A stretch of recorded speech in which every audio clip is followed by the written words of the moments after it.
Hello my dear students, সকলকে VSC balloon মঠে স্বাগত। আজকে তোমাদের সঙ্গে আলোচনা করব আমাদের স্কুল সার্ভিস কমিশনের গ্রুপ সি এর জিকে এবং কারেন্ট অ্যাফেয়ার্সের পিওআইকিউ নিয়ে। আর দেরি করব না, এবারে আমরা ক্লাসটা শুরু করব।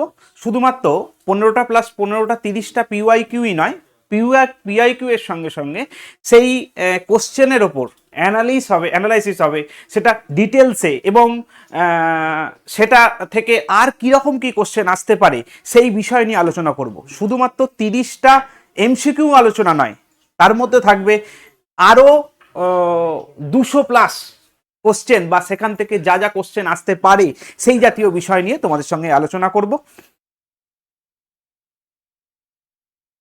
আচ্ছা, খাতায় নোট ডাউন করার কিছু প্রয়োজন নেই, পিডিএফ তোমাদেরকে অলরেডি দিয়ে দেওয়া হয়ে গেছে। আচ্ছা, তোমরা তোমাদের মতো করে উত্তর দেওয়ার চেষ্টা করবে। যে এই যে জেপিইজি, এটা আমাদের ফরম্যাট, এই ফরম্যাটের ফুল ফর্ম কি? এ খুব ইম্পর্টেন্ট কোশ্চেন আমাদের এসএসসি পর্দাটা যাবে, ও যাবে না। আচ্ছা, এর ফুল ফর্মটা কি বলছো বলো?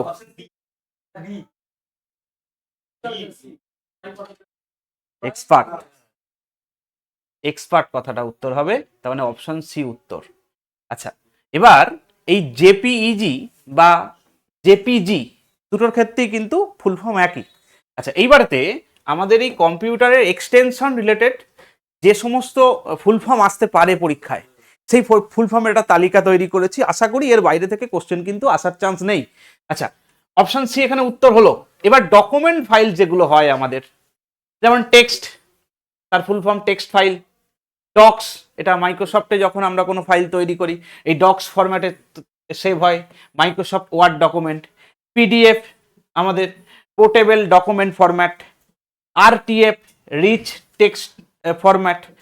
এইচটিএমএল কিসের এক্সটেনশন জানো? ওয়েব পেজ ডিজাইন করতে গেলে এই এইচটিএমএল ফরম্যাটটা প্রয়োজন আছে।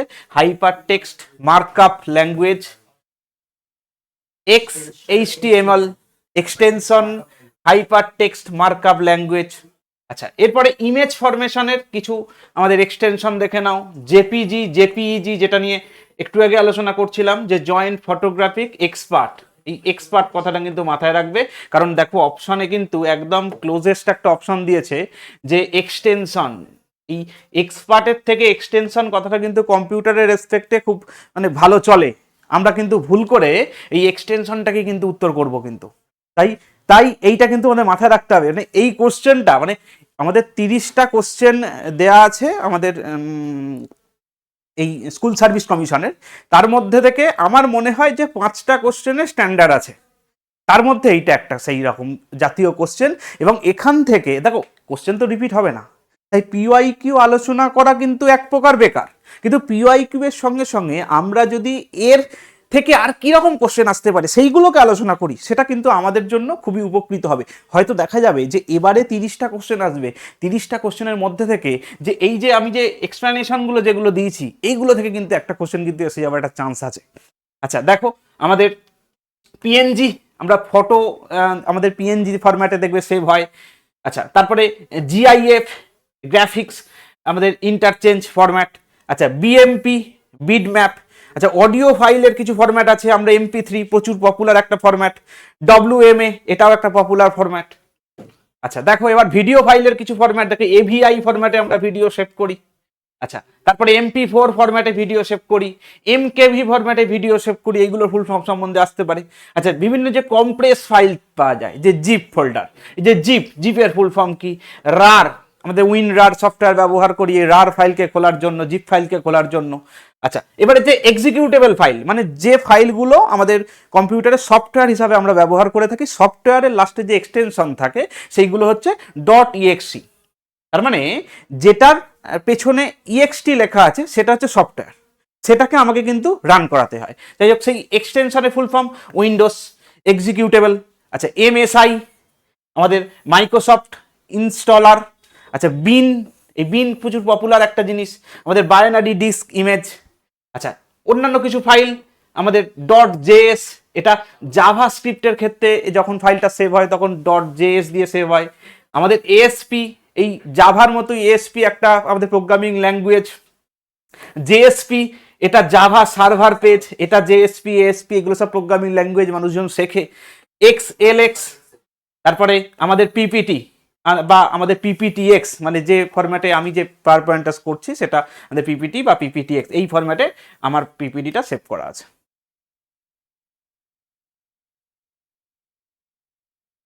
ওদিকে চলে এসেছে কিন্তু নিয়ে আসতে হবে এদিকে। আচ্ছা, এইবারেতে রামসার সাইট কথাটি কার সঙ্গে সম্পর্কিত সেটি হলো, দেখো এরকম কোশ্চেন কোনোদিনই আশা করা যায় না, মানে এখন গ্রুপ জেড টাইপ পরীক্ষাতেও কিন্তু এই কোশ্চেন আসবে না। আচ্ছা যাই হোক, কিন্তু এই এর এক্সপ্লেনেশনটা কিন্তু খুব গুরুত্বপূর্ণ। আচ্ছা, আমাদের রামসার সাইট আমাদের জলাভূমি রিলেটেড আমাদের কনভেনশন।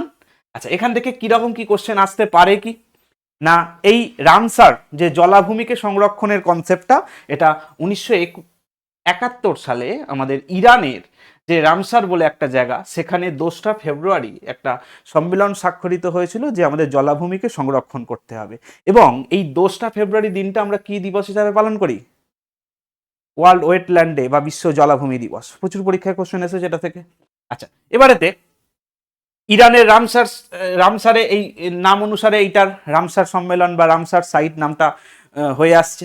আচ্ছা, একদম রিসেন্ট কারেন্ট অ্যাফেয়ার্সের কোশ্চেন অনুসারে যে 2025 সালে একদম মানে আজকের ডেটের অনুসারে, এটা 3 দিন আগে আপডেটটা হয়েছে যে 91টা রামসার সাইট আমাদের রয়েছে। কিছুদিন আগে পর্যন্ত 89টা ছিল, দুটো আমাদের রাজস্থানের দুটো রামসার সাইট সেটা যুক্ত হয়েছে। আমরা কারেন্ট অ্যাফেয়ার্সের ক্লাসে সেটাকে নিয়ে আলোচনা করব, কোন কোন দুটো নতুন রামসার সাইট যুক্ত হয়েছে। মানে বর্তমানে রামসার সাইটের সংখ্যা 91টা, জন্য দেখো মে মাস উল্লেখ করে দিয়েছে। কিন্তু তোমরা যদি এই কোশ্চেনের এক্সপ্লেনেশনটা আজ থেকে 6 মাস পরে পরীক্ষা দিতে যাও, তখন কিন্তু এটা কিন্তু চেঞ্জ হয়ে যাবে। নর্মালি খুব তাড়াতাড়ি এটা কিন্তু চেঞ্জ হয়ে থাকে। আচ্ছা, সব থেকে বেশি রামসার সাইট কোথায় আছে? আমাদের এসএসসি পরীক্ষার কোশ্চেন, আমাদের 20টা তামিলনাড়ুতে।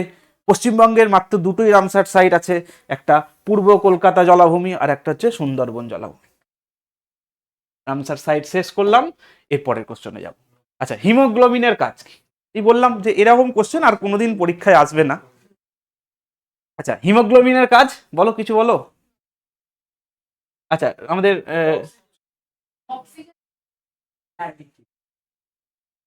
অক্সিজেন পরিবহন করা হিমোগ্লোবিনের প্রধান কাজ। আচ্ছা, তার মানে রক্ত এবং রক্তর যত কণিকা আছে সেইগুলোকে নিয়ে আমাদের জানতে হবে যে কারা এই যে ব্যাকটেরিয়াকে ধ্বংস করে, রক্তাল্পতাকে কে রোধ করে, শক্তির ব্যবহার মাইটোকন্ড্রিয়া করে। যাই হোক, এটা আমাদের এক্সপ্লেনেশনের মধ্যে পড়বে না। আচ্ছা দেখো, আমাদের হিমোগ্লোবিন কিসে থাকে, কোথায়? আমাদের লোহিত রক্তকণিকার মধ্যে হিমোগ্লোবিন থাকে। এই হিমোগ্লোবিনের মধ্যে আয়রন থাকে। যাদের এই হিমোগ্লোবিনের অভাব থাকে তাদের এই রক্তাল্পতা দেখবে, চোখটা ডাক্তার টেনে দেখে যে তলাটা কি ডিপ লাল না হালকা লাল, তখন তার বলে যে রক্তে আয়রন কম আছে, আয়রনের ট্যাবলেট দেয়, মুক্তসুখ, এই জাতীয় ট্রিটমেন্ট করা হয়ে থাকে। আচ্ছা, আমাদের এই হিমোগ্লোবিনের কাজ, আমাদের ফুসফুসে মাধ্যমে আমরা যে অক্সিজেনটা যে আমরা শ্বাস প্রশ্বাসের মাধ্যমে ফুসফুসে গিয়ে পৌঁছায়, সেই ফুসফুসের যে ঝিল্লিগুলো আছে, ঝিল্লিগুলো দিয়ে সেটা শোষিত হয়ে রক্তের টিস্যুর মধ্যে চলে যায়। রক্তের টিস্যু কে শোষণ করে? হিমোগ্লোবিন আমাদের ফুসফুস থেকে অক্সিজেনটাকে শোষণ করে। আবার সেই হিমোগ্লোবিন রক্তে গিয়ে প্রতিটা কলা কোষেতে পৌঁছায় এবং কলা কোষেতে পৌঁছে সে অক্সিজেনটা সাপ্লাই করে, কারণ প্রতিটা কোষের অক্সিজেন প্রয়োজন। এবং কোষ থেকে যে কার্বন ডাই অক্সাইডটা উৎপাদন হয়, সেই অক্সিজেন কার্বন ডাই অক্সাইডটাকে নিয়ে গিয়ে আবার ফুসফুসে পৌঁছে দেওয়ার কাজটা করে থাকে হচ্ছে আমাদের হিমোগ্লোবিন। তার মানে হিমোগ্লোবিন অক্সিজেন তার সঙ্গে সঙ্গে কার্বন ডাই অক্সাইড দুটোই কিন্তু পরিবহন করে থাকে। আচ্ছা, এবারেতে হিমোগ্লোবিনের মাত্রা কত? এটাও কিন্তু আমাদের সেন্ট্রাল গভর্নমেন্টের পরীক্ষার একটা কোশ্চেনে পড়েছিল যে হিমোগ্লোবিনের মাত্রা পুরুষদের ক্ষেত্রে কত। দেখো, মহিলাদের ক্ষেত্রে হিমোগ্লোবিনের মাত্রা থাকে 12 থেকে 16 গ্রাম। তার আর আমাদের পুরুষদের ক্ষেত্রে 13.5 থেকে 18 গ্রাম, এটা হচ্ছে হিমোগ্লোবিনের মাত্রা। আচ্ছা, এবারে আমাদের হিমোগ্লোবিনের আর একটা কাজ হচ্ছে আমাদের পিএইচ, রক্তের যে পিএইচ কে কন্ট্রোল করা হচ্ছে, অ্যাসিড লেভেলকে কন্ট্রোল করা হচ্ছে হিমোগ্লোবিনের আর একটা কাজ। আচ্ছা, আর হিমোগ্লোবিনের জন্যই আমাদের রক্ত লাল রঙের হয়ে যায়, একদম সাথে মেনটেন করে থাকে আমাদের রক্তের যে হিমোগ্লোবিনটা, আমাদের পিএইচ লেভেলটা। আচ্ছা, এবারেতে রক্তের যে অন্যান্য 3টে কণিকা, প্রধান কণিকা, আমাদের লোহিত রক্তকণিকা, লোহিত রক্তকণিকার প্রধান যেটা হিমোগ্লোবিন, অক্সিজেন এবং কার্বন ডাই অক্সাইড পরিবহনে হিমোগ্লোবিন একটা গুরুত্বপূর্ণ ভূমিকা পালন করে থাকে। আচ্ছা, আমাদের স্তন্যপ্রায়ী প্রাণীর পরিণত লোহিত কণিকায় কোনো নিউক্লিয়াস থাকে না। এটা খুব গুরুত্বপূর্ণ একটা কোশ্চেন, যে আমাদের কোষের কোন কোষেতে নিউক্লিয়াস থাকে না? না, পরিণত লোহিত রক্ত কণিকাতে নিউক্লিয়াস থাকে না। কেন নিউক্লিয়াস থাকে না জানো? লোহিত রক্তকণিকা, পরিণত লোহিত রক্তকণিকায়, লোহিত রক্তকণিকা যখন উৎপন্ন হয় তাতে কিন্তু নিউক্লিয়াস থাকে, কিন্তু যেটা পরিণত হয়ে গেলে আর কিন্তু নিউক্লিয়াস থাকে না। বলো, কিছু বলো, মনে মনে হাসলে হবে। হ্যাঁ, কি বুঝে?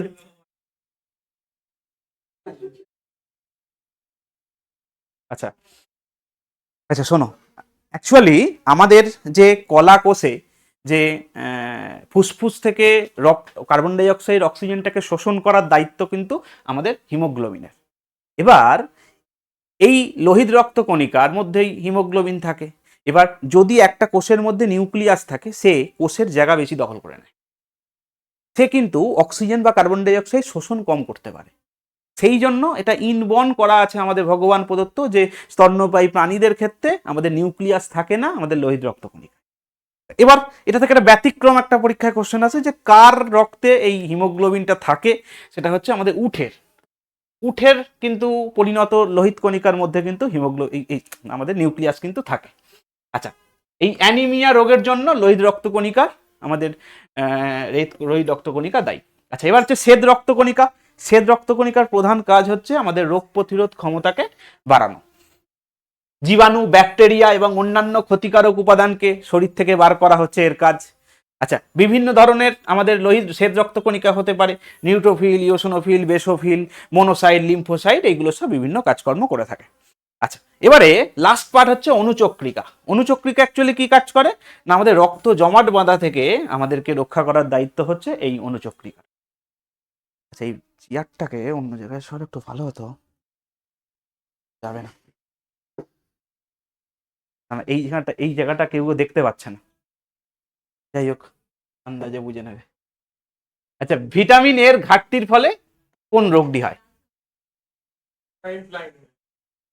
আচ্ছা, আমাদের রাতখানা বা নাইট ব্লাইন্ডনেস, এই রোগটা হয়ে থাকে। আচ্ছা, আর কোন কোন ভিটামিনের অভাবে কি কি রোগ হয়ে থাকে তার একটা তালিকা তোমাদের সামনে তুলে ধরেছি। আচ্ছা, ভিটামিন এ এর অভাবে রাতকানা হয়, ত্বক শুষ্ক হয়, আমাদের সংক্রমণ সহজে হওয়ার সম্ভাবনা বাড়ে।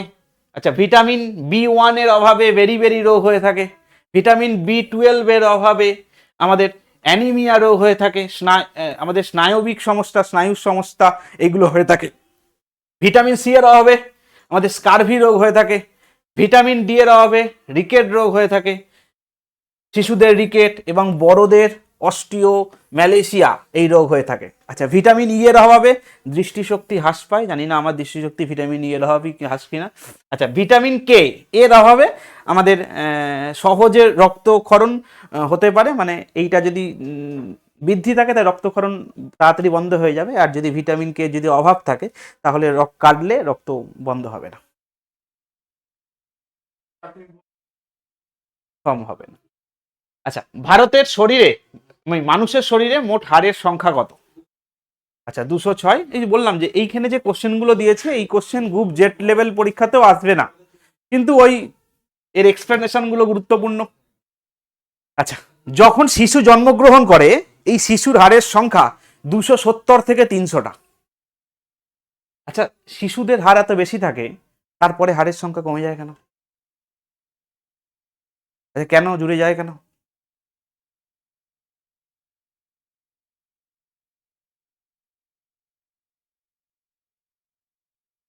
আগে থেকেই তো জুড়ে আসতে পারতো।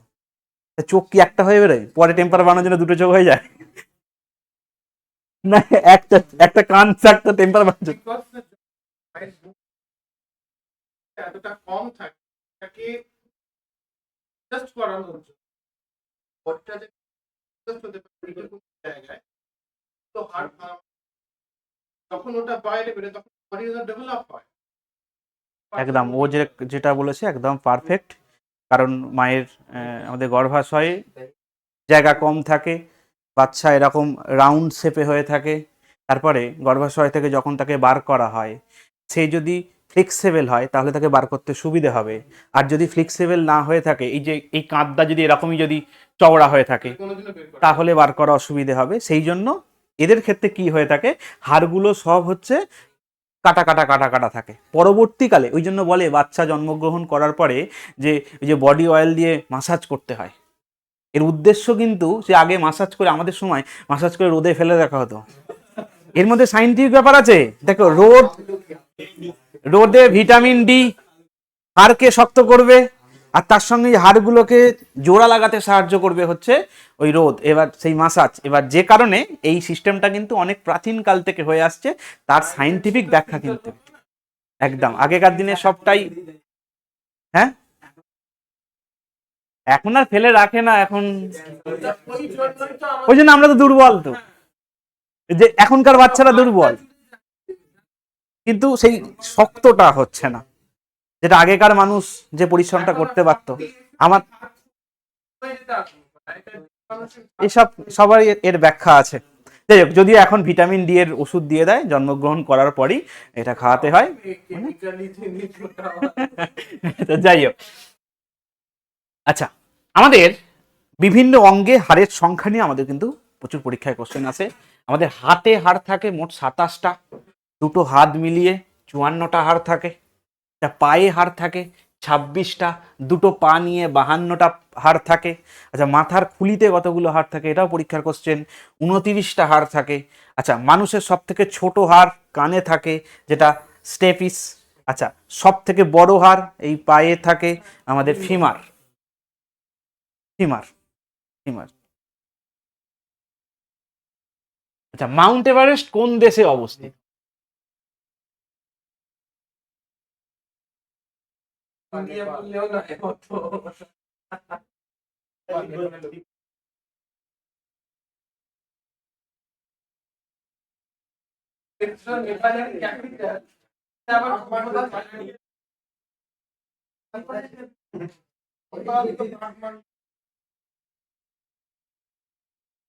আচ্ছা, এটা একটা সোজা কোশ্চেন, কিন্তু আমার মতে বলে এটা কিন্তু একটু শক্ত কোশ্চেন। কারণ অ্যাকচুয়ালি ওই যে আমরা বলি না যে নেপাল তিব্বত সীমান্তে, বা তিব্বত তো এখানে অপশন নেই, আর তিব্বতকে তো চীন দখল করে রেখে দিয়েছে, তার মানে ওটা চীন।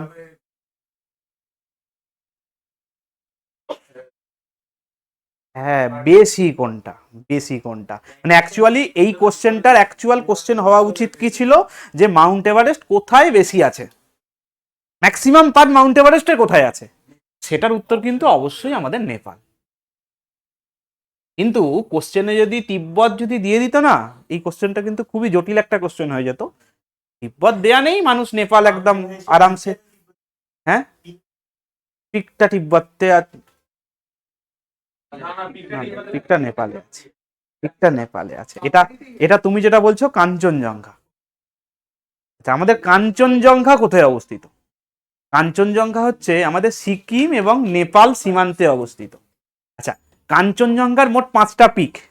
এই যে আমরা যে বুদ্ধ শুয়ে থাকে দেখি না, ওর মধ্যে সব থেকে যে উঁচু পাটটা, উঁচু 3টে পাট আমাদের নেপালে অবস্থিত, আর ছোট 2টো পাট ওটা কিন্তু আমাদের ভারতবর্ষে অবস্থিত। তাই কাঞ্চনজঙ্ঘা কোথায় অবস্থিত কোশ্চেনটা যদি দিয়ে থাকে, তাহলে তার উত্তর কিন্তু হবে কিন্তু নেপাল। নেপালেতে 3টে উঁচু পাট আছে, আর 2টো ছোট পাট আমাদের ভারতবর্ষে অবস্থিত।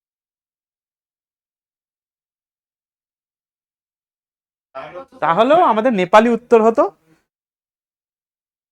কারণ নেপালেতেই ম্যাক্সিমামটা আছে। বুঝতে পেরেছো? কিন্তু তিব্বত অপশন দেয় না, মানে আমাদের চিন্তা মুক্ত। যাই হোক, সোজা কোশ্চেন না বললাম।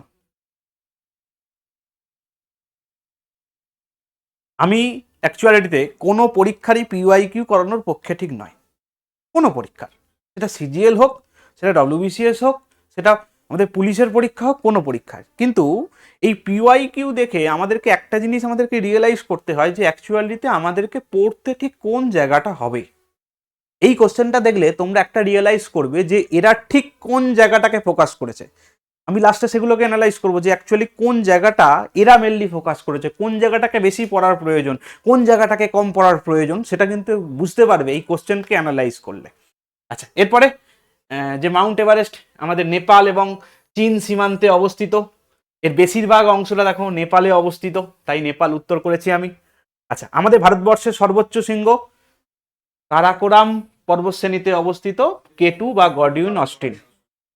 আচ্ছা, কিন্তু ঘটনা হচ্ছে এই যে কেটু বা গডউইন অস্টিন, এটাও কিন্তু আমাদের পাকিস্তানের মধ্যে, পাক অকুপায়েড কাশ্মীরের মধ্যে অবস্থান করে।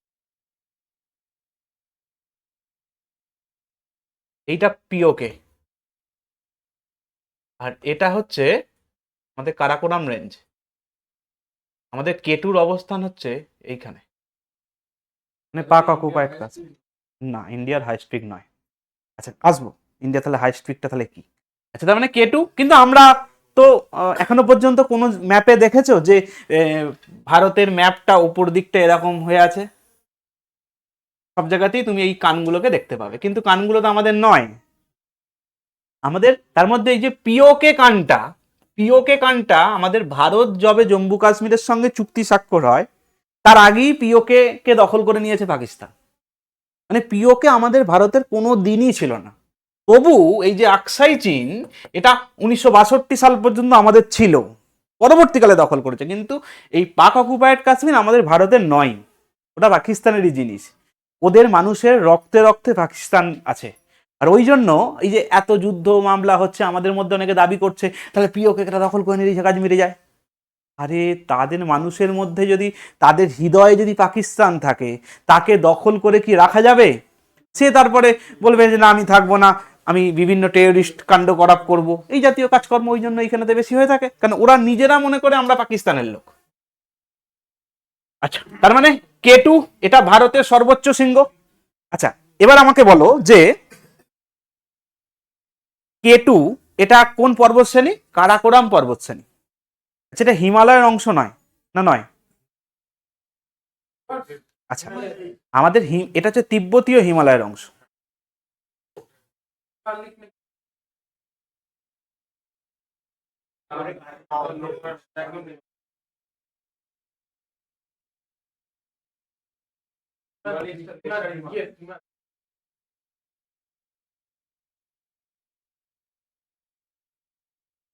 আচ্ছা, এই হচ্ছে কারাকোরাম রেঞ্জ, তারপর হচ্ছে লাদাখ, তারপর হচ্ছে জাস্কার, তারপরে হচ্ছে আমরা যাকে হিমালয় বলে থাকি, উচ্চ হিমালয়, মধ্য হিমালয় এবং শিবালিক বা নিম্ন হিমালয়। এইটা হিমালয়ের অংশ, কিন্তু এইটা হচ্ছে আমাদের ট্রান্স হিমালয় বা তিব্বতীয় হিমালয়ের অংশ। তাই হিমালয়ের সর্বোচ্চ শৃঙ্গ বললে আমাদের কেটু কিন্তু হবে না, কারণ কেটু ট্রান্স হিমালয়ের অন্তর্গত। আচ্ছা, তাহলে হিমালয়ের সর্বোচ্চ শৃঙ্গের নাম কি? ভারতে অবস্থিত। আচ্ছা, কাঞ্চনজঙ্ঘা। কিন্তু কাঞ্চনজঙ্ঘা নিয়ে একটু আগেই বলছিলাম যে কাঞ্চনজঙ্ঘা পিওরলি ভারতে অবস্থিত নয়, বা ওর যে শৃঙ্গগুলো আমাদের ভারতবর্ষে অবস্থিত সেইগুলোর উচ্চতা হচ্ছে 7,000 মিটার করে। বুঝতে পেরেছি? তার মানে ওটা হবে না।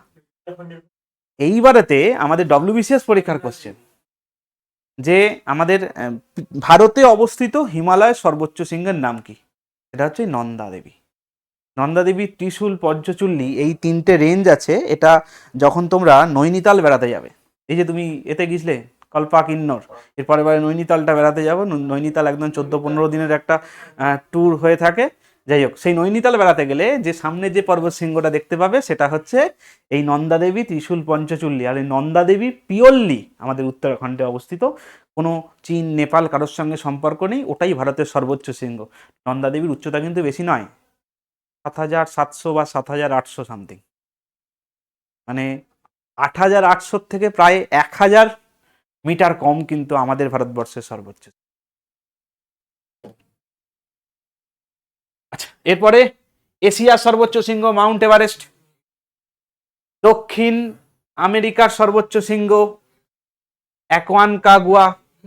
আচ্ছা, উত্তর আমেরিকার সর্বোচ্চ শৃঙ্গ ডেনালি, আফ্রিকার সর্বোচ্চ শৃঙ্গ কিলিমানজারো, ইউরোপের সর্বোচ্চ শৃঙ্গ মাউন্ট এলব্রাসে অবস্থিত, এটা ককেশাস পর্বতমালায় অবস্থিত মাউন্ট এলব্রাস। ওশিয়ানিয়া, এটা হচ্ছে পুনকাকজায়া। আচ্ছা, আমাদের আন্টার্কটিকা, এটা মাউন্ট ভিনসান। এইগুলো হচ্ছে বিভিন্ন সাতটার, আমাদের মহাদেশের 7টা সর্বোচ্চ শৃঙ্গ আলোচনা করলাম। আচ্ছা, এবার আমাদের পৃথিবী ডে বা আর্থ ডে কবে পালিত হয়ে থাকে?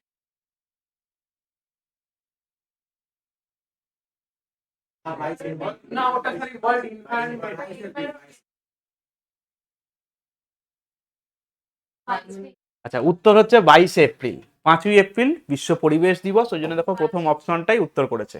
একটা জিনিস মাথায় রাখবে, কোনো কোশ্চেনের ফার্স্ট অপশনটা উত্তর করার আগে দুবার কোশ্চেনটা পড়বে, এটা নিয়ম।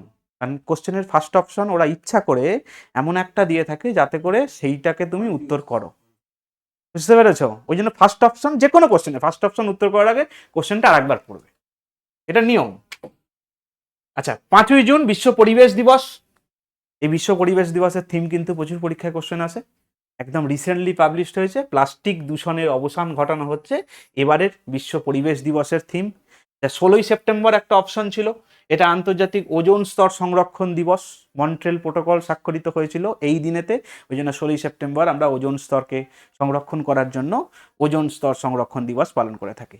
আর 12ই মে, কিছুদিন আগে আমি তোমাদের কারেন্ট অ্যাফেয়ার্সে করিয়েছি, এটা হচ্ছে নাটস দিবস। আচ্ছা, নিম্নলিখিত কোন সংরক্ষিত বনভূমি পশ্চিমবঙ্গে অবস্থিত নয়? আচ্ছা, এগুলো সব পশ্চিমবঙ্গে অবস্থান করছে, মানস হচ্ছে আসামে অবস্থান করছে। আচ্ছা, এখান থেকে কিরকম কি কোশ্চেন আসতে পারে দেখো। আচ্ছা, মানস আসাম রাজ্যে অবস্থিত, আসামের বাক্সা এবং চিরাং জেলায় এটা অবস্থান করছে। পশ্চিমবঙ্গের প্রধান প্রধান ন্যাশনাল পার্ক যেগুলো আছে সেইগুলোর নাম আমাদেরকে জানতে হবে: Sundarban, Buxa, Gorumara, Jaldapara, Neora valley national park এবং সিঙ্গলিলা ন্যাশনাল পার্ক। সুন্দরবন আমাদের বিশ্বের বৃহত্তম ম্যানগ্রোভ অঞ্চল, বক্সা ডুয়ার্স অঞ্চলের বৃহত্তম টাইগার রিজার্ভ, মাত্র 3টে বাঘ থাকে যদিও। আচ্ছা, গরুমারা, এটা জলদাপাড়া, গরুমারা এবং জলদাপাড়া হচ্ছে আমাদের বক্সা অঞ্চলের গুরুত্বপূর্ণ জাতীয় উদ্যান, মানুষজন এই ট্যুর করতে যায় ডুয়ার্স অঞ্চলে। আচ্ছা, নেওড়া ভ্যালি ন্যাশনাল পার্ক, পরীক্ষায় কোশ্চেন আসে যে নেওড়া ভ্যালি ন্যাশনাল পার্ক এটা কোন জেলাতে অবস্থান করছে? এটা দার্জিলিং এবং কালিম্পং জেলার মধ্যে অবস্থান করছে। মূলত নেওড়া ভ্যালি হচ্ছে দার্জিলিং জেলায় অবস্থান করছে, সরি, নেওড়া ভ্যালি হচ্ছে কালিম্পং জেলায় মূলত অবস্থান করছে, কিছুটা পার্ট আমাদের দার্জিলিংয়ে অবস্থান করছে। তোমরা যখন কালিম্পং এই অংশটা যখন বেড়াতে যাবে তখন এই নেওড়া ভ্যালি ন্যাশনাল পার্কের নাম শুনবে। আচ্ছা, এরপরে আমাদের সিঙ্গলিলা ন্যাশনাল পার্ক, এটার খুব গুরুত্ব আছে। কেন না, তোমরা যখন এই সান্দাকফু বেড়াতে যাবে, সান্দাকফু এবং ফালুট, সান্দাকপুর থেকেও কিছুটা দূরে গেলে আমাদের ফালুট যে যাওয়া যায়। আর এই সান্দাকপুর যেতে গেলে মানেভঞ্জন থেকে আমাদের ল্যান্ড রোভার বা ওই রকম 4x4 গাড়ি ভাড়া করে তোমাকে কিন্তু যেতে হবে। নর্মালি পার্সোনাল গাড়ি নিয়ে কিন্তু যাওয়া যায় না আমাদের সান্দাকপুর। আর যদিও পারমিশন পাওয়া যায় খুব কষ্ট করে, যদি 4x4 গাড়ি হয়, রাস্তাঘাটের যে অবস্থা, না যাওয়াই ভালো। আমি গিয়েছিলাম, ড্রাইভারের পাশের সিটে কিছুক্ষণ বসে থাকার পরে পেছনে চলে এসেছি। মাঝে মাঝেই দেখছি চাকাটা এতে নেই, গ্রাউন্ডে ঠিকছে না, মানে ফলসে আছে, মানে 3টে চাকায় গাড়ি চলছে, মোট কথা একটা করে চাকা মাঝে মাঝেই ফলসে থাকছে। যাই হোক, ও দেখা যাবে না।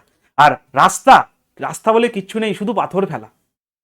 শেষ 4 কিলোমিটার রাস্তা যেতে টাইম লেগেছে মোটামুটি 1 ঘন্টা 15-20 মিনিট। 4 কিলোমিটার রাস্তা যেতে 1 ঘন্টা 15 মিনিট, হেঁটে গেলে ওর থেকে তাদের পৌঁছে যাবো। তাই তো, মানুষের হাঁটার গতিবেগ তো 4 কিলোমিটার প্রতি ঘন্টা। যাই হোক, মাউন্টেন এরিয়াতে একটু বেশি টাইম লাগবে। যাই হোক, এরকম ক্রিটিক্যাল রাস্তা। আর এই সান্দাকফু যেতে গেলে আমাদের মানেভঞ্জন থেকে একটা স্লিপ বুক করতে হয়, সেটা হচ্ছে এই সিঙ্গলিলা ন্যাশনাল পার্কের স্লিপ। পার হেড মনে হয় 100 টাকা না কত করে একটা নেয়। তার মানে আমাদের যখন সিঙ্গলিলা ন্যাশনাল পার্কের ভেতর দিয়েই আমি কিন্তু সান্দাকফু এবং ফালুটে যেতে পারবো। আচ্ছা, এবার পশ্চিমবঙ্গের বেশ কিছু বন্যপ্রাণী অভয়ারণ্য আছে। আচ্ছা, ন্যাশনাল পার্ক কাকে বলা হয়? যেখানে প্রাণী এবং উদ্ভিদ দুটোকেই সংরক্ষণ করা হয়ে থাকে। বন্যপ্রাণী অভয়ারণ্য কাকে বলা হয় বলেছিলাম, বলো।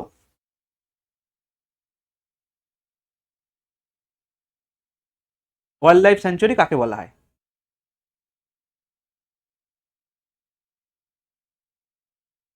আচ্ছা, মানে ওয়াইল্ড লাইফ মানে বন্যপ্রাণী, অভয়ারণ্য মানে যেখানে বন্যপ্রাণীরা ভয়হীনভাবে ঘুরে বেড়াতে পারে তাকে ওয়াইল্ড লাইফ স্যাঞ্চুয়ারি বলা হয়। তার মানে ওয়াইল্ড লাইফ স্যাঞ্চুয়ারিতে শুধুমাত্র প্রাণীদের সংরক্ষণ করা হয়, অ্যানিম্যালদের সংরক্ষণ করা হয়, প্ল্যান্টদের সংরক্ষণ করা হয় না। আর ন্যাশনাল পার্কে প্ল্যান্ট এবং অ্যানিম্যাল দুজনকেই সংরক্ষণ করা। আর ওয়াইল্ড লাইফ স্যাঞ্চুয়ারির ক্ষেত্রে ভেতরে প্রবেশ যে কোনো মানুষ যে কোনো রকমভাবে প্রবেশ করতে পারবে, ন্যাশনাল পার্কের ক্ষেত্রে ভেতরে প্রবেশ করা যাবে, তবে তার জন্য একটা পারমিশনের প্রয়োজন আছে। আচ্ছা, এরপরে পশ্চিমবঙ্গের কিছু বন্যপ্রাণী অভয়ারণ্যের তালিকা দেখে নাও। চাপড়ামারি, চিন্তামণিকর, আমাদের জোট পোকরি, নরেন্দ্রপুর, নেওড়া ভ্যালি, নেওড়া উপত্যকা, আচ্ছা, বল্লভপুর, বিভূতিভূষণ বার্ড স্যাংচুয়ারি, বেথুয়া ডহরি, এগুলো সব বিভিন্ন বন্যপ্রাণী অভয়ারণ্য। আচ্ছা, এরপরে দেখো ঝুম চাষ, এটা কি? আচ্ছা, এটা হচ্ছে চাষের পদ্ধতি। আচ্ছা, এখান থেকে আমাদের এসএসসি সিজিএল 10+2 তে কিরকম কোশ্চেন আসে যে ওড়িশার ঝুম চাষকে কি বলা হয়? বুঝতে পেরেছো? বললাম এই কোশ্চেন কিন্তু আর কোনোদিন কোনো পরীক্ষাতেই আসার চান্স নেই, কিন্তু এই এক্সপ্লেনেশন গুলো কিন্তু খুব গুরুত্বপূর্ণ। আচ্ছা, ঝুম চাষ এটা একটা স্থানান্তর কৃষিকাজের একটা এক্সাম্পল। আচ্ছা, আমরা ঝুম চাষকে কিরকম হিসাবে কেন এই আমাদের মূলত কোথায় ঝুম চাষ হয়ে থাকে? কোথাকার পাহাড়ি অঞ্চলে? কি বললে? Seven sisters. আচ্ছা, যাই হোক, মানে নর্থ ইস্টের যে স্টেটগুলো আছে এখানেতেই ঝুম চাষটা মূলত হয়ে থাকে। অনেক জায়গাতে ঝুম চাষ হয়, কিন্তু নর্থ ইস্টের স্টেটেতেই তাকে ঝুম চাষ বলে থাকে। অন্যান্য অঞ্চলে ঝুম চাষের আবার বিভিন্ন নাম আছে, দেখো ওইদিকে বাঁদিকে আমি সব লিখে দিয়েছি সেইগুলোকে। আচ্ছা, এবারেতে নর্মালি এই নর্থ ইস্টের যে অঞ্চলগুলো, আমাদের মাটির প্রকৃতি খুব একটা উন্নত নয়, চাষবাস খুব একটা ভালো হয় না, মাটি খুব একটা উর্বর নয়, একবার দুবার চাষ করলেই মাটিটা খারাপ হয়ে যায় আর সেখানে চাষবাস করা যায় না। তাই একটা নির্দিষ্ট টাইম অন্তর অন্তর 1-2 বছর বা 3 বছর ছাড়া ছাড়া বিভিন্ন অঞ্চলের গাছগুলোকে কেটে ফেলা হয়, কেটে ফেলে সেখানেতে চাষবাস করা হলো, তারপরে আবার কিছুদিন পরে যখন মাটি উর্বর হয়ে গেল আবার পাশের জঙ্গলকে কেটে ফেলা হলো, কেটে সেখানে চাষবাস করা হলো। এই সিস্টেমটাকে আমরা ঝুম চাষ বলে থাকি। আচ্ছা, এই যে জঙ্গল পোড়ানোর সময় জঙ্গল পুড়িয়ে গাছগুলোকে ফেলে পুড়িয়ে দেওয়া হলো, এবার সেইগুলো থেকে কিছুটা সার তৈরি হলো এবং সেই সারগুলো দিয়েই আমরা কিন্তু চাষবাস করে থাকি। আচ্ছা, এবার বিভিন্ন রাজ্যের এই স্থানান্তর কৃষি, এগুলোকে স্থানান্তর কৃষি বলা হয় ঝুম চাষকে। না, এক একটা একটা জায়গা থেকে একটা জায়গা খালি মাঝে মাঝে স্থানান্তর করতে হয় তো। আচ্ছা, ঝুম চাষ কোথায় বলা হয়? উত্তর পূর্ব ভারতকে ঝুম চাষ বলা হয়। আচ্ছা, মধ্যপ্রদেশে এটাকে বলা হয় দীপা। জারা এবং এরকা এটা হচ্ছে দক্ষিণের রাজ্য, আমাদের তামিলনাড়ু, আমাদের কর্ণাটক, এই অঞ্চলে এটাকে বলা হয়। আচ্ছা, পদু অন্ধ্রপ্রদেশ, এটা 10+2 এর কোশ্চেন। আচ্ছা, কামান, ভিঙ্গা এবং ধাবি এটা ওড়িশার। আচ্ছা, কুমারী এটা হচ্ছে কেরালা এবং পশ্চিমঘাট পর্বতমালার ঝুম চাষকে কুমারী বলা হয়। আচ্ছা, এরপরে দেখো ইলোরা গুহা কোন রাজ্যে অবস্থিত? এটা কোশ্চেন। মহারাষ্ট্রে অবস্থিত হচ্ছে আমাদের ইলোরা, অজন্তা ইলোরা গুহা। এবং অজন্তা ইলোরা গুহা ছাড়াও আরো যে সমস্ত ঐতিহ্যপূর্ণ গুহা আছে, এলিফ্যান্টা গুহা, আরো যে সমস্ত গুহা আছে সেইগুলো সম্বন্ধে একটু জেনে নেব। আচ্ছা, ইলোরা গুহা, ইলোরা গুহায় 34টি পাথরে খোদাই করা মন্দির এবং মঠের সংগ্রহ এইখানেতে অবস্থান করছে। আচ্ছা, এখানে 3টি ভাগে বিভক্ত, কিছু হিন্দু মন্দির আছে, কিছু বৌদ্ধ মন্দির আছে, কিছু জৈন গুহা আছে, বিভিন্ন ধর্মের নিদর্শন কিন্তু এই ইলোরা গুহাতে তোমরা দেখতে পাবে। আচ্ছা, এখানকার সব থেকে বিখ্যাত মন্দির হচ্ছে, স্থাপত্য হচ্ছে এক শিলা দ্বারা তৈরি কৈলাসনাথ মন্দির। এটা হচ্ছে ইলোরা গুহাতে অবস্থান করছে। এটা তোমাদেরকে অলরেডি একটা ক্লাসে মনে হয় করিয়েছিলাম, পিওয়াইকিউ আলোচনা করাতেই করিয়েছিলাম। এসএসসির কোশ্চেন এসে ছিল যে কৈলাসনাথ মন্দির কোন গুহাতে অবস্থান করছে। এবারে আরো কিছু গুহা, অজন্তা গুহা, এখানে 30টি পাথরে খোদাই করা বৌদ্ধ গুহা স্মৃতিস্তম্ভের একটি নিদর্শন হচ্ছে অজন্তা গুহা, যেটাকে খ্রিস্টপূর্ব 2য় শতাব্দী থেকে খ্রিস্টীয় 5ম শতাব্দীর মধ্যে তৈরি করা হয়েছে। এলিফ্যান্টা গুহা, এটা মহারাষ্ট্রে অবস্থান করছে, হিন্দু দেবতা শিবের উদ্দেশ্যে এগুলোকে করা হয়েছে। আচ্ছা, এবার হচ্ছে ভীমবেটকা গুহা, প্রচুর পরীক্ষায় কোশ্চেন আছে কোন রাজ্যে অবস্থিত, কোন কিসের জন্য বিখ্যাত। এটা একটা ইউনেস্কো ওয়ার্ল্ড হেরিটেজ সাইট, আমাদের মধ্যপ্রদেশে অবস্থিত এই ভীমবেটকা। আর দেখো তারপরে দেখো বাদামি গুহা, এটাও পরীক্ষায় কোশ্চেন আছে, আমাদের কর্ণাটকে অবস্থিত, কর্ণাটকের হাম্পির কাছাকাছি এটা অবস্থিত হচ্ছে বাদামি গুহা। আচ্ছা, আমাদের অন্ধ্রপ্রদেশের একটা গুরুত্বপূর্ণ গুহা, প্রচুর পরীক্ষা আছে, আরাকু ভ্যালি, বোরাকে, বোরা গুহা, ওটাও কিন্তু পরীক্ষায় কোশ্চেন আছে। আচ্ছা, মানব দেহের কোষে কতগুলো ক্রোমোজোম থাকে? আচ্ছা, আমাদের 46টা ক্রোমোজোম থাকে। তার মধ্যে 44টা অটোজোম আর 2টো হচ্ছে সেক্স ক্রোমোজোম, সেটা এখানে উল্লেখ করা আছে। আচ্ছা, অ্যালফ্রেড নোবেল কিসের তৈরি করেছিলেন, কিসের উদ্ভাবক? ডিনামাইট আবিষ্কার করক। বলেছে এত সহজ কোশ্চেন আসবে না। যাই হোক, অ্যালফ্রেড নোবেল একজন বিখ্যাত রসায়নবিদ। তিনি ডিনামাইট ছাড়াও প্রায় 50খানা জিনিস আবিষ্কার করেছেন, কিন্তু তার মধ্যে থেকে সব থেকে বেশি রোজগার করেছেন হচ্ছে ডিনামাইট আবিষ্কার। কারণ ডিনামাইট তিনি আবিষ্কার করেছিলেন কিসের জন্য? যাতে করে ডিনামাইটটাকে রাস্তা ফাস্তা তৈরি করতেই, যে পাহাড়ি পার্বত্য অঞ্চলে রাস্তা তৈরি করা ট্রুলি ক্রিটিক্যাল। এটা আমরা সমভূমির মানুষ এটা আইডিয়াই করতে পারবো না যে পাহাড়ে কিরকম ভাবে রাস্তা তৈরি হয়। যাই হোক, সত্যি আইডিয়া করা সম্ভব নয় আমাদের পক্ষে। যে তুমি যে সমস্ত জায়গায় গিয়েছিলে সে তো একদম পুরো মানে ক্রিটিক্যাল জায়গা, সেখানে এমন অবস্থা কিছু কিছু আছে যে একটা পাহাড় গোটাটাকে ভাঙে নেয়, ওপরে আর্চটাকে রেখে দিয়েছে, তলা দিক দিয়ে ঠিক টানেল ঠিক নয়, মানে মানে মানে পাহাড় একটা শিলার পাহাড়, তার তলাটা কিছুখানি খুঁড়ে রাস্তা নিজের মতো করে রাস্তা তৈরি করে রয়েছে, ওপরটা পাহাড়টা কিন্তু রয়েই আছে। যাই হোক, ওইসব চিন্তা ভাবনা আমাদের সমভূমি মানুষ করতেই পারবে না। আচ্ছা যাই হোক, এবার তিনি এই রাস্তা তৈরির জন্য ডিনামাইট আবিষ্কার করেছিলেন। কিন্তু হ্যাঁ, মাইন্স খোঁড়া, যে কোনো খোঁড়াখুড়ি, কারণ এই রক ট্যানেল বলা হয়। আচ্ছা, এবারেতে আজকে যে সিকিমে যে ট্রেন যাচ্ছে আমাদের আলিপুরদুয়ার বা কোনো একটা স্টেশন থেকে কানেকশনটা করছে সিকিম, পুরো গ্যাংটক পর্যন্ত নয়, রংপো, মানে সিকিমের একদম ফার্স্ট স্টপেজ হচ্ছে রংপো। মোট রাস্তা কত, 42 কিলোমিটার না 45 কিলোমিটার, তার মধ্যে ওটা 35 কিলোমিটার রাস্তা শুধু ট্যানেলের মধ্যে দিয়ে যাবে, মানে পুরোটাই ট্যানেলের মধ্যে দিয়ে ট্রেনটা যাবে। মানে যদি ট্যানেল না কাটা হয় তাহলে ট্রেন যেতেই পারবে না। সেই ট্যানেলের ক্ষেত্রে গুরুত্বপূর্ণ ভূমিকা পালন করে ডিনামাইট, কিন্তু মানুষ এই ডিনামাইটকে অসৎ কাজে ব্যবহার করে, দেশ ধ্বংস করার ক্ষেত্রে কাজে লাগে। এই পাশে রক্তদান শিবির হচ্ছে, একটা যদি ফেলে দেওয়া যায় তৃণমূল একদম পুরো হয়ে যাবে। আচ্ছা ঠিক আছে, সরি।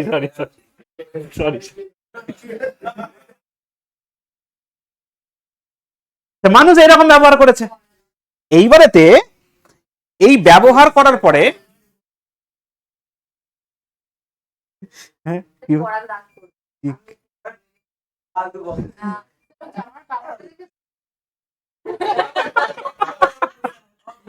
আরে একটা কিনে ফেলেছে, ভুল করেছে, এটাকে ক্ষমা করে দাও। তোমাকে কি বিরিয়ানি খাওয়ার নিমন্ত্রণ করেছে এখন?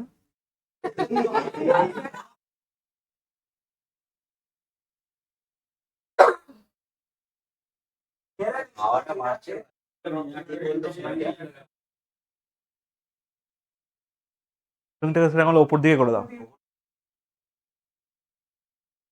এই এসি এইটাকে না এই দিকে করে দিতে হবে।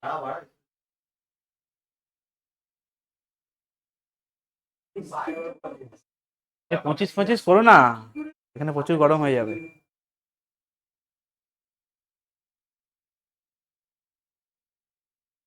আচ্ছা ছেড়ে দাও। আমাদের অ্যালফ্রেড নোবেল এই অসৎ কর্মের মানুষেরা প্রচুর পরিমাণে ওর থেকে ডিনামাইটের ফর্মুলা কিনেছে। যে কোনো বিজ্ঞানী সে কিন্তু প্রোডাক্ট তৈরি করে না, সে প্রোডাক্টের ফর্মুলা বেচে। মানে কেউ একটা ব্যাটারির গাড়ি আবিষ্কার করেছে, সে কিন্তু ইন্ডাস্ট্রি খুলে ব্যাটারি গাড়ি বিক্রি করবে না। তার থেকে বড় বড় কোম্পানির মানুষেরা তার কাছে যাবে, গিয়ে বলবে যে তোমার ফর্মুলাটা আমাকে দাও, আমি তোমাকে এত কোটি টাকা দেবো। সেরকম ডিনামাইটের ফর্মুলা বিভিন্ন লোক কিনেছে, কিনে ডিনামাইটকে কে কি রকম ভাবে ব্যবহার করেছে সে কি আর অ্যালফ্রেড নোবেল জানে? যখন অ্যালফ্রেড নোবেল মৃত্যুশয্যায়, সেই সময় অ্যালফ্রেড নোবেল একটা উইল করে দিয়ে যান। এবার দেখছে আমি মৃত্যুশয্যায় প্রচুর কষ্ট পাচ্ছি, মরতে কিছুতেই পাচ্ছি না। তিনি যখন রিয়েলাইজ করলেন যে আমি কিসের জন্য এত কষ্টটা পাচ্ছি, তখন তিনি ভাবলেন যে আমি একটা আবিষ্কার করেছি, যে আবিষ্কারের জন্য আজকে গোটা পৃথিবী কাঁদছে, আর আমি কি আর সুখে মরতে পারবো? সেই জন্য তিনি মৃত্যুশয্যায় একটা উইল করে দিয়ে গেছিলেন যে আমি মরে যাবার পরে আমার সম্পত্তির 95% না 94% সম্ভবত, আচ্ছা 94% আমি একটা ট্রাস্টকে দান করে দেবো। সে কি করবে না, বিশ্বের বিভিন্ন গুরুত্বপূর্ণ বিজ্ঞানীদেরকে সে পুরস্কৃত করবে। তারপর থেকেই এই নোবেল পুরস্কারের ইতিহাস বা নোবেল পুরস্কার চালু হয়েছে। আচ্ছা, অ্যালফ্রেড নোবেল একজন সুইডিশ রসায়ন বিজ্ঞানী ছিলেন, একজন ব্যবসায়ীও ছিলেন। ডিনামাইট আবিষ্কারের জন্য তিনি বিখ্যাত হয়েছিলেন। 1901 সালে তার মৃত্যু হয়েছিল। 1901 সালের 10ই ডিসেম্বর তার মৃত্যুদিন উপলক্ষেই কিন্তু এই নোবেল পুরস্কার প্রদান করা শুরু হয়।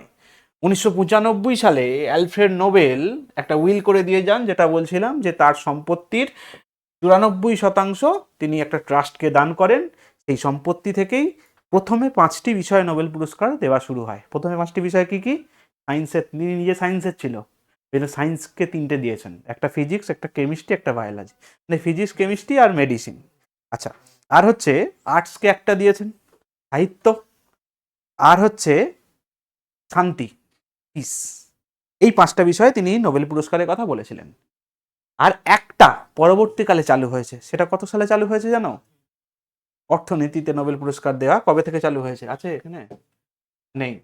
বলো, কত কত সাল থেকে চালু হয়েছে? অর্থনীতিতে নোবেল পুরস্কার কবে থেকে চালু হয়েছে?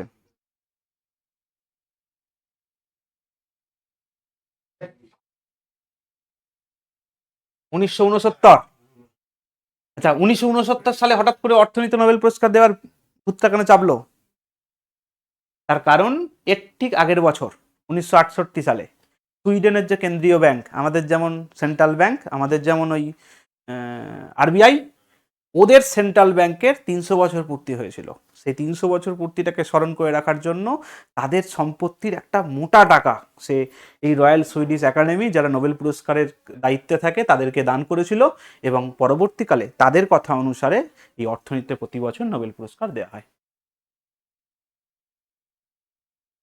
আচ্ছা, 10ই ডিসেম্বর তার মৃত্যুবার্ষিকীতে নোবেল পুরস্কার দেওয়া। পরীক্ষায় কোশ্চেন এসেছে যে নোবেল পুরস্কার অ্যালফ্রেড নোবেলের কি উপলক্ষে দেওয়া হয়? মৃত্যুবার্ষিকী, জন্মদিন, বিবাহ বার্ষিকী?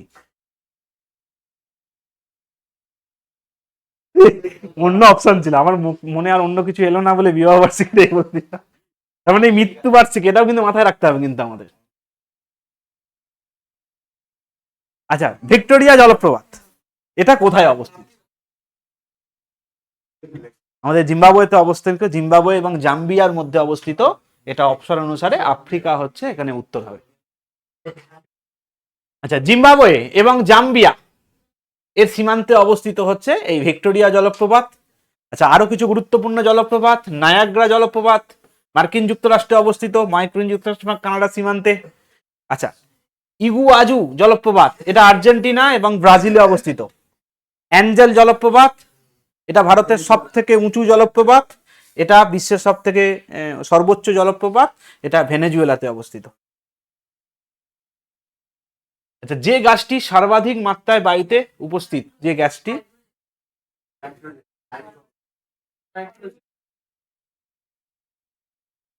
আচ্ছা, আমাদের নাইট্রোজেন। তোমাদের বলেছি যে এই কোশ্চেনের উত্তর দিতে পারছো না মানে তোমাদের প্রিপারেশনে অনেক ল্যাক আছে, কিন্তু মানে অনেকটাই ল্যাক আছে। বারবার একটা কথা বলছি যে এই কোশ্চেন কিন্তু পরীক্ষায় আসবে না, এত সোজা কোশ্চেন।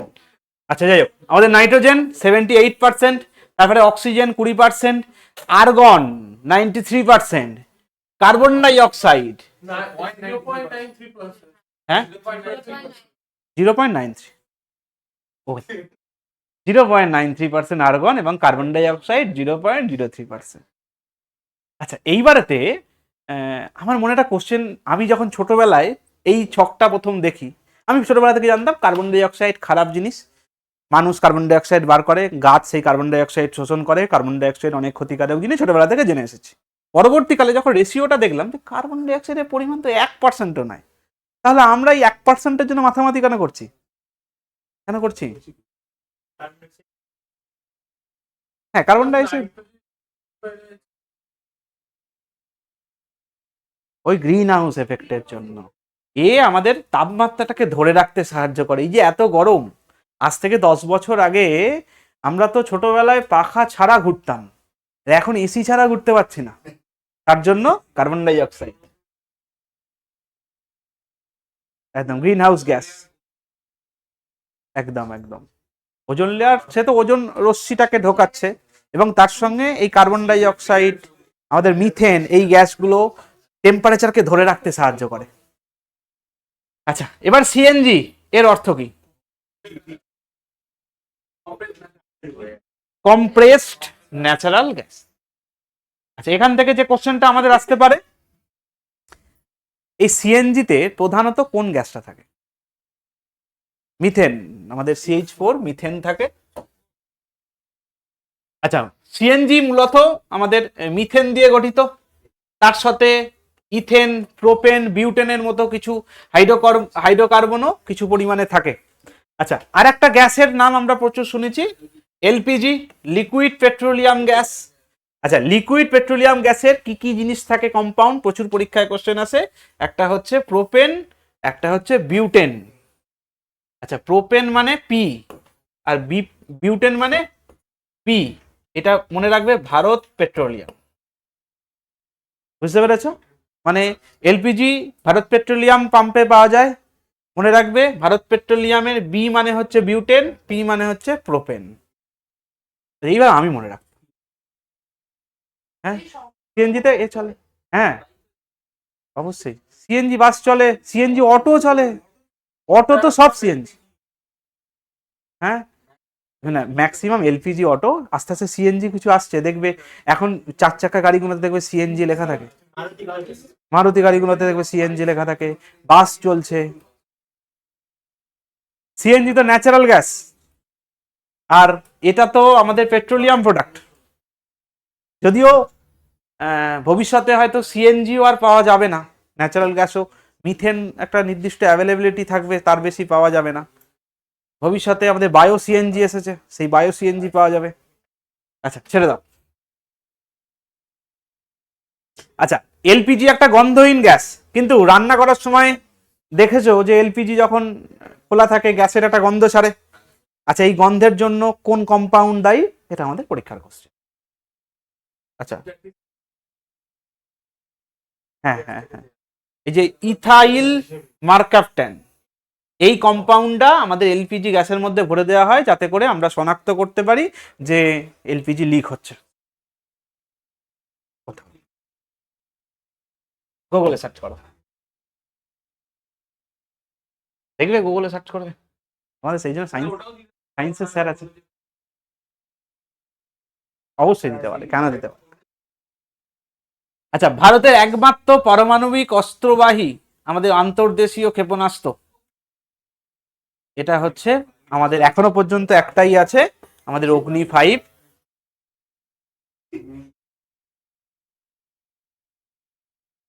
আচ্ছা, আন্তর্মহাদেশীয় ক্ষেপণাস্ত্র এই অগ্নি 5, এটার পাল্লা 5000 থেকে 5500 কিলোমিটার পর্যন্ত দূরে এই মিসাইলটা আঘাত করতে পারে। মানে ভারত থেকে ছুড়লে মোটামুটি ইউরোপে আঘাত করতে পারবে এই অগ্নি 5 মিসাইল। 5000 কিলোমিটার দূরে অ্যাটাক করতে পারে। অগ্নির 1, 2, 3, 4, 5 আছে। 1টা মনে হয় 200 কি 250, তারপর 2, তারপর 3, তারপর 4, তারপরে 5। একদম এটা হচ্ছে সব থেকে লেটেস্ট। কিন্তু এখানে সমস্যা কি আছে, আমাদের মিসাইলের যেটা প্রধান সমস্যা হচ্ছে, আমাদের মিসাইলকে যে কোনো বড় দেশ ওদের যে মিসাইল ড্যামেজ সিস্টেম আছে সেটা দিয়ে ধ্বংস করে দিতে পারে। পাকিস্তানি একমাত্র পারে। এত রেঞ্জ করে লাভ কিছু নাই, এটা পাকিস্তানের জন্য করলেই মানে ঠিক আছে, বেকার এত রেঞ্জ করে খরচা বাচ্চা বাড়িয়েছে, সবাই তো ধ্বংস করে দিতে পারে। আচ্ছা, আমাদের ভারতবর্ষের যে প্রতিরক্ষা সিস্টেম, ওই বললাম প্রতিটা দেশের একটা করে প্রতিরক্ষা সিস্টেম আছে। আমাদের ভারতবর্ষের দেশীয় হচ্ছে আকাশ প্রতিরক্ষা সিস্টেম। এই যে অপশনে আকাশ ছিল, আকাশ একটা প্রতিরক্ষা সিস্টেম, ওটা পাশের দেশ থেকে যদি কোনো মিসাইল আসে সেটাকে ধ্বংস করে দিতে পারে। এর রেঞ্জ কত না 4.5 থেকে 25 কিলোমিটারের মধ্যে কোনো লক্ষ্যবস্তু যদি আসে মিসাইল বা কোনো কিছু, তাহলে তাকে ধ্বংস করে দেওয়ার ক্ষমতা রাখে আমাদের আকাশ। আমাদের রিসেন্টলি, হ্যাঁ আমাদের, না বর্ডারে আকাশ থাকবে, আছে আমাদের। বলছিল যে এই যে, হ্যাঁ দিল্লিতে থাকবে, কিন্তু দিল্লির সাথে সাথে আমাদের বর্ডারেতেও বলছে এবারে এই যে আমাদের যে S-400 সুদর্শন চক্র, যে ওটা তো আমাদের ভারতবর্ষে মাত্র 3টে আছে। এইটাই কিন্তু মূলত কাজ করেছে আকাশ ডিফেন্স সিস্টেম। আচ্ছা, আমাদের ব্রাহ্মস, এটা আমাদের রাশিয়া এবং ভারতের টেকনোলজিতে তৈরি হয়েছে। ব্রাহ্মস কথাটা এসেছে হচ্ছে ব্রহ্মপুত্র এবং রাশিয়ার প্রধান নদী মস্কোভা, সেখান থেকেই ব্রাহ্মস কথাটা এসেছে।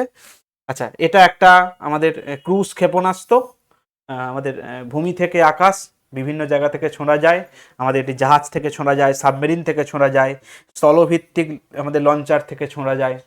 এটা সুখোই যে 30, যে এটা আমাদের যে আধুনিক যে যুদ্ধ বিমান ভারতীয় প্রযুক্তিতে তৈরি, সেখান থেকেও কিন্তু এই ব্রাহ্মস মিসাইলটাকে ছোঁড়া যায়। আচ্ছা, লাস্ট হচ্ছে পৃথ্বী 3, পৃথ্বী 1 আছে, পৃথ্বী 2 আছে, পৃথ্বী 3 আছে। এটা 2 স্তরের ভূমি থেকে ভূমিতে নিক্ষেপযোগ্য একটা ক্ষেপণাস্ত্র, মানে মাটি থেকে মাটিতে নিক্ষেপ করতে পারবে এই পৃথ্বী 3। আচ্ছা, নাসার মহাকাশযান যেটি বৃহস্পতির চারদিকে প্রদক্ষিণ করে তার নাম কি? এটা আমার মতে কঠিন কোশ্চেন, 2 নম্বর কঠিন কোশ্চেন। আচ্ছা, উত্তর জুনো।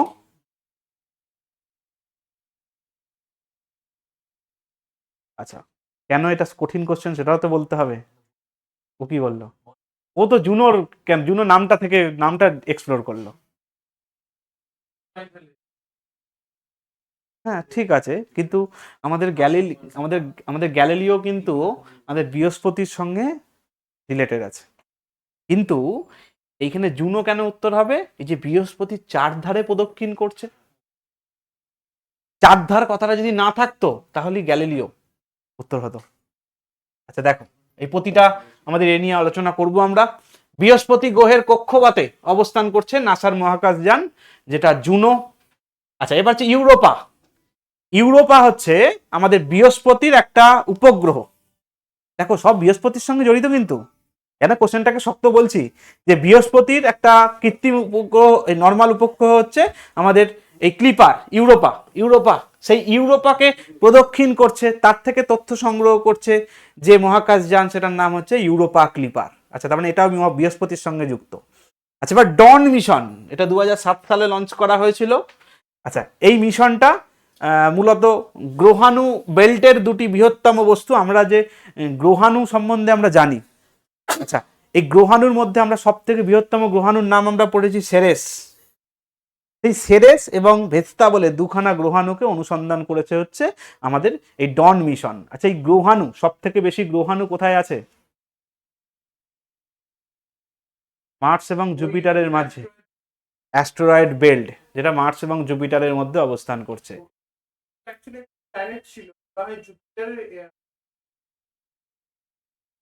কিন্তু প্রায় 10,000 এ আছে, গ্রহাণু আছে, তাহলে 10,000টা টুকরো হয়েছে, হতে পারে। না, না হবার কিছু কারণ নেই। আচ্ছা, গ্যালিলিও, এটা হচ্ছে নাসার একটি মহাকাশযান, যেটা বৃহস্পতির এবং বৃহস্পতির উপগ্রহগুলিকে অধ্যয়ন করার জন্য তৈরি করা হয়েছে। দেখো, এটাও বৃহস্পতির সঙ্গে যুক্ত, কিন্তু এইটার সঙ্গে জুনার তফাৎ। জুনা হচ্ছে বৃহস্পতির কক্ষপথে অবস্থান করছে, কক্ষপথের চারিদিকে ঘুরে তথ্য সংগ্রহ করছে। আর এই গ্যালিলিও দূর থেকে খালি বৃহস্পতির ছবি নিচ্ছে। দেখো, এখানে কক্ষপথের কোনো উল্লেখ নেই। এ শুধুমাত্র বৃহস্পতি নয়, বৃহস্পতির সঙ্গে সঙ্গে বৃহস্পতির উপগ্রহগুলোকেও ও স্ক্যানারে ছবি তুলছে। ওই জন্য বললাম এটা একটু কঠিন কোশ্চেন। আচ্ছা, এরপরে 13ই আগস্ট 2014 সালে পরিকল্পনা কমিশনের বদলে যে সংস্থা স্থাপিত হয়েছে তার নাম আমাদের নীতি আয়োগ। আচ্ছা, নীতি আয়োগ কবে থেকে চালু হয়েছে? 1 জানুয়ারি 2015 সালে চালু হয়েছে। আচ্ছা, এই নীতি আয়োগ যেটা থেকে তৈরি হয়েছে তার নাম হচ্ছে আমাদের প্ল্যানিং কমিশন। এই প্ল্যানিং কমিশন 1950 সালের কনসেপ্ট। আচ্ছা, 51 সাল থেকে কাজ শুরু করেছে। আচ্ছা, এবারেতে এই প্ল্যানিং কমিশনটা অ্যাকচুয়ালি কি করতো? একটুখানি বসি, বা ব্যথা হয়ে গেছে। এ বলো, তোমরা মোবাইলে কি দেখছো? মোবাইলে কি দেখছো? তুমি অনেকক্ষণ থেকে দেখছো, না না বললে হবে না। আচ্ছা বলো, আমাদের কি বলছিলাম, যে আমাদের প্ল্যানিং কমিশন অ্যাকচুয়ালি কি?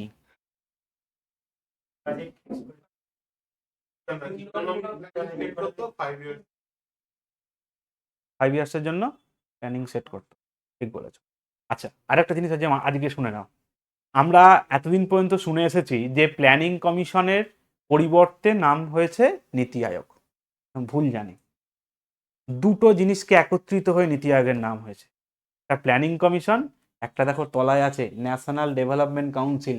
দেখো অন্য অপশনে তো ছিল, এ দেখো বি অপশনে ছিল, দেখতে পেয়েছো? কোশ্চেন কিন্তু শক্ত, কিন্তু আমরা জানি না বলে আমাদের কাছে কোশ্চেনটা সোজা মনে হচ্ছে যে কোনটা থেকে আমাদের নীতি আয়োগ অ্যাকচুয়ালি এসেছে। দেখো অ্যাকচুয়ালি উত্তর হওয়া উচিত দুটোই, এ অ্যান্ড বি বোথ।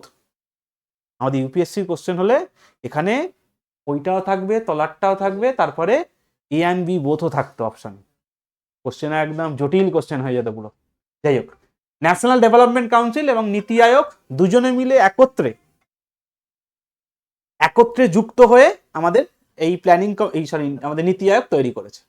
আচ্ছা, এবারেতে এই দুটো পোর্শনের আমরা কাজটা একটু বুঝে নেব। ন্যাশনাল ডেভেলপমেন্ট কাউন্সিল এরা কি করে আগে প্রথমে বুঝবো হচ্ছে প্ল্যানিং। এই দাঁড়া, কথা বলো না, ডিস্টার্ব হচ্ছে আমার। প্ল্যানিং কমিশন কি কাজ করে? প্ল্যান করে, পরিকল্পনা করে। নেক্সট 5 ইয়ার্স আমরা কি পরিকল্পনা করব, আমাদের কোন জিনিসটাকে গুরুত্ব দিতে হবে, কৃষিকে গুরুত্ব দিতে হবে, এগ্রিকালচারকে গুরুত্ব দিতে হবে, কোন ইন্ডাস্ট্রিটা করতে হবে, স্মল স্কেল ইন্ডাস্ট্রিতে গুরুত্ব দেবো না বড় স্কেল ইন্ডাস্ট্রিকে গুরুত্ব দেবো, একটা প্ল্যানিং করা হবে। সেই প্ল্যানিং অনুসারে আমরা নেক্সট 5 বছর আমরা বিভিন্ন পরিকল্পনাকে বাস্তবায়ন করব। আচ্ছা, প্ল্যানিং কমিশন তারা তো বিভিন্ন প্ল্যান করে। আচ্ছা, তোমরা পুজোতে কি কি কিনবে, কি কি শপিং করবে, নিজেরা প্ল্যান করো। যাই হোক, অনেকে করে না, যাই হোক বাদ দাও, ম্যাক্সিমাম লোক নিজেরা প্ল্যান করে। আচ্ছা, সেই প্ল্যানটা কি বাস্তবায়ন হয়? হয় না। মাঝখানে কে থাকে? ওই মা হচ্ছে ন্যাশনাল ডেভেলপমেন্ট কাউন্সিল। বুঝতে পেরেছো? তার মানে আমরা যেটা প্ল্যান করি সেটাকে চিন্তা ভাবনা করে কাটছাট করে যে এটা প্রয়োজন আছে, এটার প্রয়োজন নেই, এটা করতেই হবে, এটা না করলেও হবে, সেটাকে কাটছাট করে হচ্ছে মা। সেই মায়ের নাম হচ্ছে ন্যাশনাল ডেভেলপমেন্ট কাউন্সিল। আর এই দুটো সংস্থাকেই একত্রে বন্ধ করে দেওয়া হয়েছে, বন্ধ করে দিয়ে নতুন করে তৈরি করা হয়েছে নীতি আয়োগ। অফলাইন ক্লাসে এটা নিয়ে আলোচনা করব যে কেন এই দুটোকে বাদ দিয়ে হঠাৎ করে নীতি আয়োগকে তৈরি করা হলো। তো পরীক্ষা আসবে না, অনলাইন ক্লাসে হবে না। আচ্ছা, 1950 সালে আমাদের প্ল্যানিং কমিশন প্রতিষ্ঠা হয়েছিল, পঞ্চবার্ষিকী পরিকল্পনা। আচ্ছা, তারপরে আমরা এই যে এনডিসি ন্যাশনাল ডেভেলপমেন্ট কাউন্সিল, সেটাকে নিয়ে আলোচনা করবো। এটা কত সালে প্রতিষ্ঠা হয়েছে? 1952 সালে প্রতিষ্ঠা হয়েছে। এটা বিভিন্ন প্ল্যানগুলোকে এক্সিকিউট করাই হচ্ছে, অনুমোদন করা। দেখো, প্ল্যানের অনুমোদন এবং প্রতিষ্ঠিত করা হচ্ছে ন্যাশনাল ডেভেলপমেন্ট কাউন্সিলের প্রধান কাজ। এবারে দেখো, 26শে নভেম্বর 2014 সালে 18তম সার্ক শীর্ষ সম্মেলন অনুষ্ঠিত হয় কোথায়? আচ্ছা, এটা এখনো পর্যন্ত একটা অ্যাক্টিভ কোশ্চেন।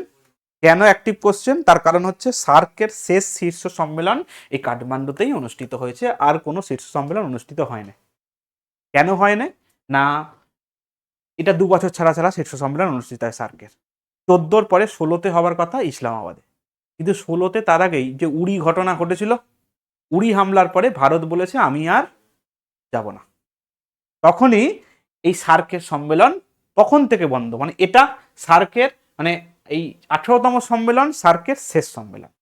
আচ্ছা, এই সার্ক এটা গঠিত হয়েছে আমাদের ভারত এবং ভারতের যারা প্রতিবেশী দেশ সেই দেশগুলোকে নিয়ে গঠিত হয়েছে। দুখানা প্রতিবেশী দেশ এর মধ্যে নেই, একটা হচ্ছে আমাদের চীন আর একটা হচ্ছে আমাদের মায়ানমার। এই দুটো দেশ বাদ দিয়ে ভারতের যে সমস্ত দেশের সঙ্গে আমাদের সীমানা আছে সেই সমস্ত দেশ নিয়েই সার্ক গঠিত হয়েছে।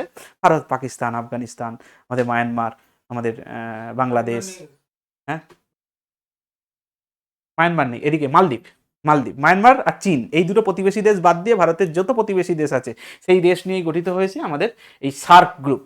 আর এই সার্ক গ্রুপের হেড অফিস কিন্তু কাঠমান্ডুতেই অবস্থান করছে, আর লাস্ট কাঠমান্ডুতেই হয়েছে। দেখো, 16 সালে এটা আমাদের ইসলামাবাদে অনুষ্ঠিত হওয়ার কথা, সেখানে উড়ি ঘটনার জন্য আমাদের ভারত এখানে অংশগ্রহণ করেনি, সার্ক সম্মেলন বাতিল হয়েছে। আচ্ছা, সর্বশেষ গঠিত ভারতীয় রাজ্যটির নাম কি? আমাদের তেলেঙ্গানা 2014 সালে গঠিত হয়েছে। 14 সালের কত তারিখে? 2রা জুন গঠিত হয়েছে। আর এই তিনটে হচ্ছে সব হচ্ছে 2000 সালে গঠিত হয়েছে। 2000 সালে গঠিত, 2000 সালে গঠিত। তেলেঙ্গানা 2014 সালে 2রা জুন গঠিত হয়েছে। অন্ধ্রপ্রদেশ থেকে আলাদা হয়ে তেলেঙ্গানা হয়েছে। কততম রাজ্য হয়েছিল? 29তম রাজ্য হয়েছিল। আচ্ছা, জম্মু কাশ্মীর 31শে অক্টোবর 2019 সালে আমাদের কেন্দ্রশাসিত অঞ্চলে ভাগ হয়ে যায়। রাজ্য থেকে কেন্দ্রশাসিত অঞ্চল হয়, একটা জম্মু কাশ্মীর, একটা লাদাখ। সেটা কত সালে? এটা মাথায় রাখতে হবে, 2019 সালের 31শে অক্টোবর। আচ্ছা, ছত্তিশগড়, ঝাড়খণ্ড এবং উত্তরাখণ্ড এই তিনটে রাজ্যই 2000 সালে গঠিত হয়েছিল। আমাদের ছত্তিশগড় গঠিত হয়েছিল মধ্যপ্রদেশ থেকে, ঝাড়খণ্ড গঠিত হয়েছিল বিহার থেকে, উত্তরাখণ্ড গঠিত হয়েছিল উত্তরপ্রদেশ থেকে। উত্তরাখণ্ডের আগের নাম কি ছিল? উত্তরাঞ্চল। পরবর্তীকালে এটাকে উত্তরাখণ্ড করা হয়। আচ্ছা, 2020 সালের 26শে জানুয়ারি, এটা গুরুত্বপূর্ণ, আমাদের দাদরা নগর হাভেলি এবং দমন দিউ সব মার্চ হয়ে যায়। মার্চ হয়ে হয় দুটো, সবগুলো একসঙ্গে নিয়ে একটা নাম তৈরি হয়, যার রাজধানী কোনটা? না দমন। এটা কত সাল, কত তারিখ মাথায় রাখতে হবে। আচ্ছা, রজার ফেডেরার কোন খেলার সাথে যুক্ত?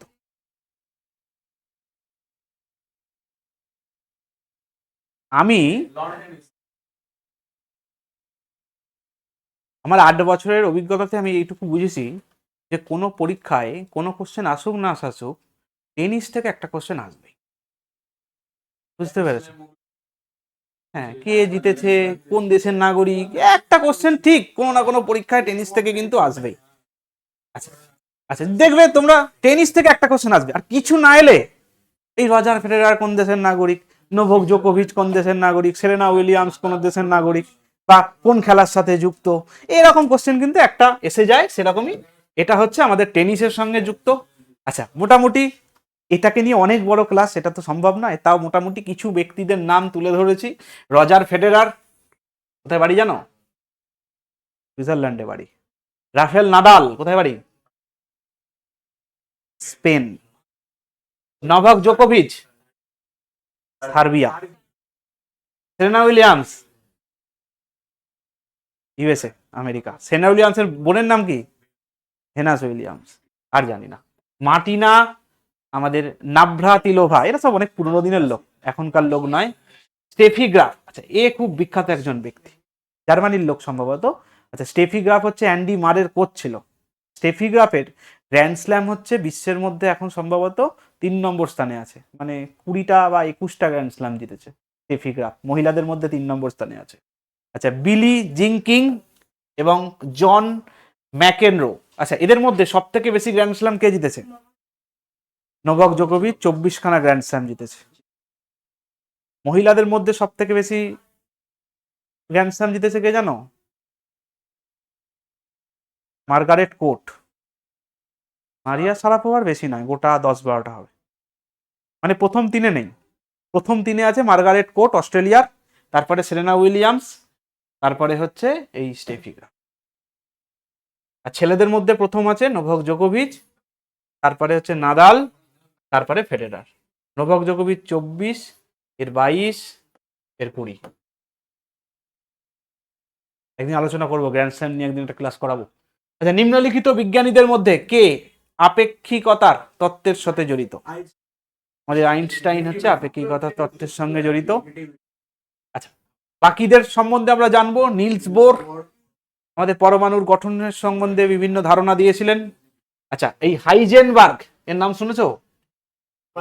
আমাদের কোয়ান্টাম মেকানিক্স এর সঙ্গে জড়িত। আচ্ছা, মেরি কুরি, মেরি খুব, আচ্ছা হ্যাঁ, আমাদের নিউক্লিয়ার বা তেজস্ক্রিয় তত্ত্বের সঙ্গে উনি জড়িত। আচ্ছা, মেরি কুরি হচ্ছেন প্রথম মহিলা যিনি নোবেল পুরস্কার পেয়েছেন। হ্যাঁ, ফিজিক্সে এবং কেমিস্ট্রিতে। পদার্থবিদ্যায় 2003-এ পেয়েছে, রসায়নেতে 1911 সালে পেয়েছে। আচ্ছা, মৈত্রী এক্সপ্রেস 2 কোন দুটি জায়গার মধ্যে দিয়ে চলাচল?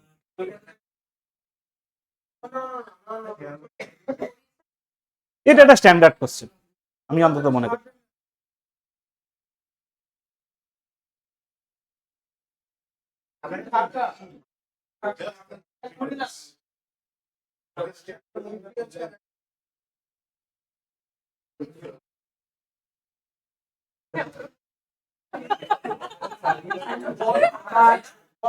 কলকাতা এবং ঢাকা, আর বন্ধন হচ্ছে খুলনা। দেখো, মৈত্রী এক্সপ্রেস ঢাকা এবং কলকাতার মধ্যে চলে, বন্ধন এক্সপ্রেস খুলনা এবং কলকাতার মধ্যে চলে, সব কলকাতা স্টেশন থেকে এই ট্রেনগুলো চলে, অন্য কোনো স্টেশন থেকে এই ট্রেন করা যায় না।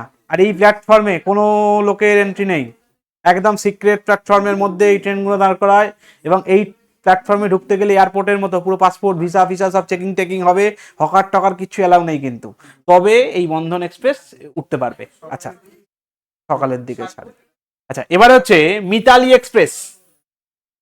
এটা মানে, আরে বাংলাদেশের লোকের কিন্তু প্রচুর শখ আছে যে ওরা ওই দার্জিলিং সিকিম এগুলো কিন্তু যাবে, বুঝতে পেরেছো, ওরা এই ট্রেনটা ধরে মিতালি এক্সপ্রেস। এটা নিউ জলপাইগুড়ি থেকে ঢাকার মধ্যে চলাচল করে মিতালি এক্সপ্রেস। আচ্ছা, এই ট্রেনের টিকিট অনলাইনে কাটা যায় না, এটা কাটতে গেলে তোমাকে ওই এতে যেতে হবে, ওইখানে যেতে, কারণ টিকিট কাটতে গেলে পাসপোর্ট ভিসা সব লাগবে, ওসব ভেরিফাই হবে, তারপরে এসব টিকিট ফিকিট তোমাকে দেবে। বলো।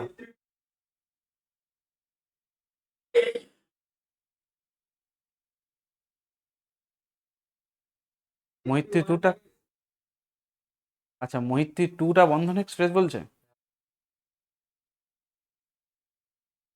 তাহলে কলকাতা থেকে খুলনা উত্তর হবে, এটা তো আমি খেয়ালই করিনি একদম। আচ্ছা, মৈত্রী টু, আসলে এইগুলো হয়তো যখন লঞ্চ হয়েছিল তখন হয়তো মৈত্রী টু নাম দিয়ে চলেছে, পরবর্তীকালে নামটা চেঞ্জ হয়ে গেছে। এবার নর্মালি ইন্টারনেটে সার্চ করলে মৈত্রীটাই ছিল, বন্ধনটা পরবর্তীকালে নামটা চেঞ্জ হয়েছে, মৈত্রী টু এর নামটা চেঞ্জ হয়ে বন্ধন করে দিয়েছে, ওই জন্য ইন্টারনেটে আর এখনকার রিপোর্ট দিচ্ছে না, কারণ এই তো 2014-15 না তথ্য, আজকের তো তথ্য নয়, ওই মারি থাকছে না, আজকে 10 বছর হয়ে গেল এসব কোশ্চেন। আচ্ছা, তেলেঙ্গানা রাজ্যটি গঠিত হয়েছে কত সালে? 2014 সালে। এই কোশ্চেনটা রিপিট হয়ে গেছে। ভারতের জাতীয় পাখি?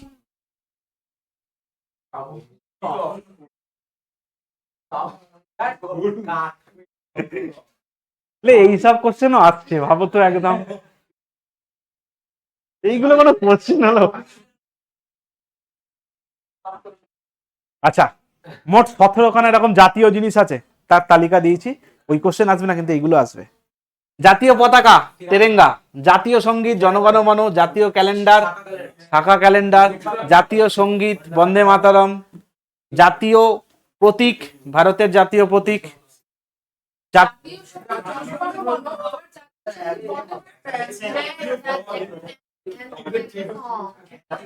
ও এটা এটা এটা বাংলা থেকে ইংলিশে ট্রান্সলেট করার জন্য এটা জাতীয় সঙ্গীত হয়ে গেছে, ন্যাশনাল সং, ন্যাশনাল অ্যানথেম।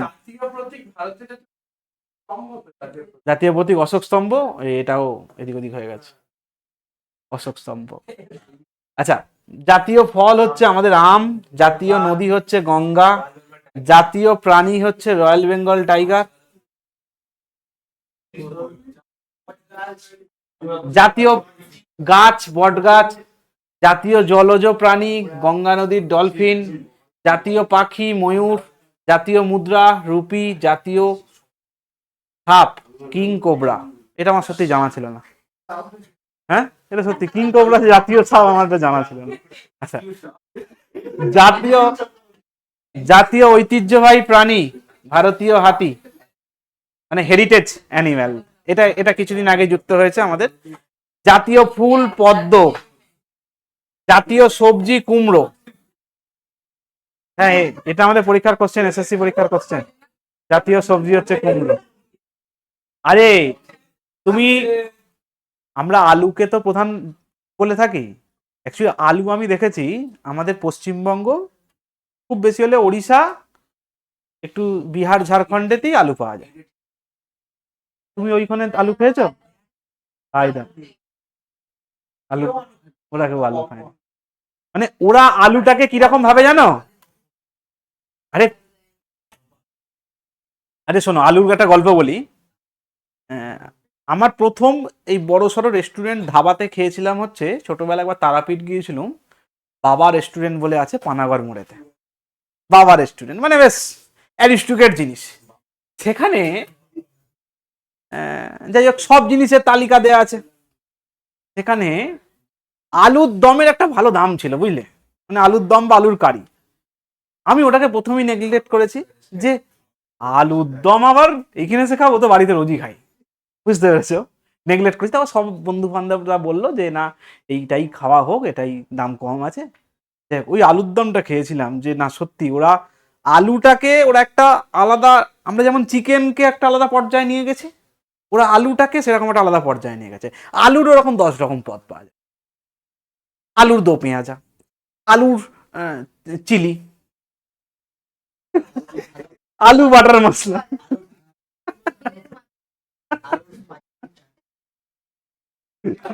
চিকেনের কি মাছ। আচ্ছা ছেড়ে দাও, চলে যাব পরেরটায়। কোন জাতীয় নেতা, এই জাতীয় নেতা 2014 সালে, ও জাতীয় নেতা 2014 সালে মরণোত্তর ভারতরত্নতে ভূষিত হয়েছেন?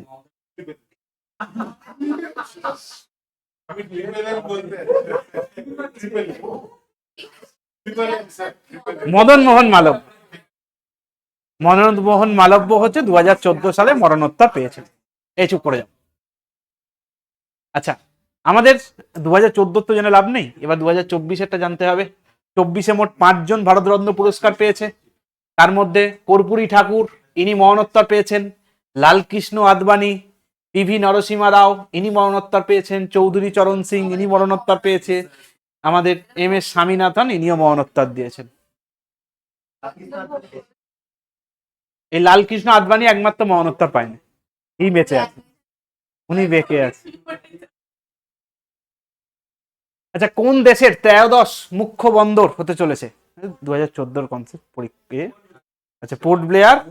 পোর্ট ব্লেয়ার হচ্ছে আমাদের 13তম মুখ্য বন্দর হতে চলেছিল, মানে হয়েছে।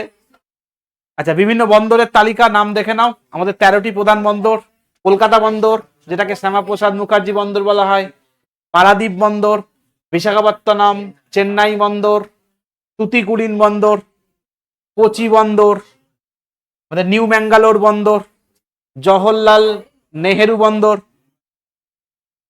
মারমাগাঁও বন্দর, এই টুরুমডাই বন্দর, এটা তো নতুন নাম শুনছি, নাম চেঞ্জ হয়েছে কিছু। আচ্ছা এন্নোর এবং লাস্ট হচ্ছে আমাদের পোর্ট ব্লেয়ার, এই জাতীয়। হ্যাঁ এরকম একটা দু সমস্যা হয়ে যায়। আচ্ছা আনন্দমঠ, বঙ্কিমচন্দ্র চট্টোপাধ্যায়। আচ্ছা যাই হোক, বাকিদের সমস্ত বইয়ের নাম এগুলো আমাদের পরীক্ষা আসতে পারে, একটা বিশাল বড় তালিকা দিয়েছি। মাইকেল মধুসূদন দত্তের লেখা বিভিন্ন বই: মেঘনাদ বধ, তিলোত্তমা সম্ভার, বীরাঙ্গনা, বুড়ো শালিকের হারেরও, একেই কি বলে সভ্যতা। আচ্ছা বঙ্কিমচন্দ্র চট্টোপাধ্যায়ের লেখা দুর্গেশ নন্দিনী, কপাল কুণ্ডলা, মৃণালিনী, বিষবৃক্ষ, আনন্দমঠ, দেবী চৌধুরানী, কৃষ্ণকান্তের উইল। আচ্ছা স্বামী বিবেকানন্দের বিভিন্ন গুরুত্বপূর্ণ বইগুলোর মধ্যে পড়ে রাজযোগ, কর্মযোগা, জ্ঞান যোগ, বেদান্ত। আচ্ছা নবীন চন্দ্র সেন এর কিছু বিখ্যাত বই আছে, তার মধ্যে পড়ে হচ্ছে বৈবতক, কুরুক্ষেত্র, প্রভাস পলাশির যুদ্ধ, আমার জীবন, অনুমতি, খ্রিস্ট, ক্লিওপেট্রা, প্রবাসের পত্র, এই জাতীয় বই আমাদের নবীন চন্দ্র সেন। আচ্ছা নবীন চন্দ্র সেনের নাম শুনেছো? হ্যাঁ আচ্ছা রসগোল্লার আবিষ্কারকর্তা কে জানো? নবীন চন্দ্র না না, ও আলাদা।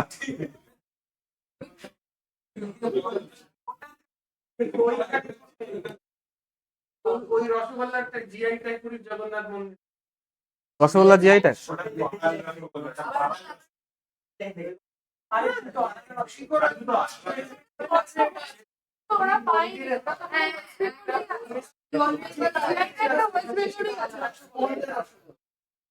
নরমাল যে রসগোল্লা খাওয়া হয় ওই রসগোল্লা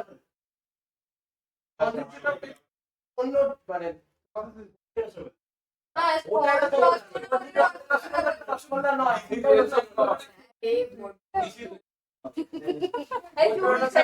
আচ্ছা শোনো, এই শোনো, মোটামুটি যা খবর আছে সেটা হচ্ছে প্রতি 5 বছর ছাড়া জিআই ট্যাগ ভেরিফাই হয়। এবারে ওড়িশা পাবে কিন্তু।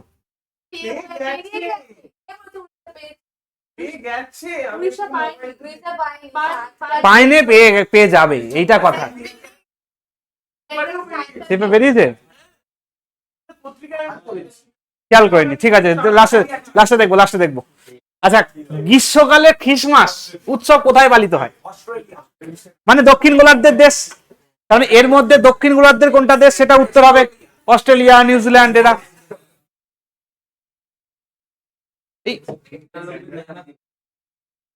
এটা উত্তর তো ভুল দেওয়া আছে, অস্ট্রেলিয়ার জায়গায় এ করে দেওয়া আছে।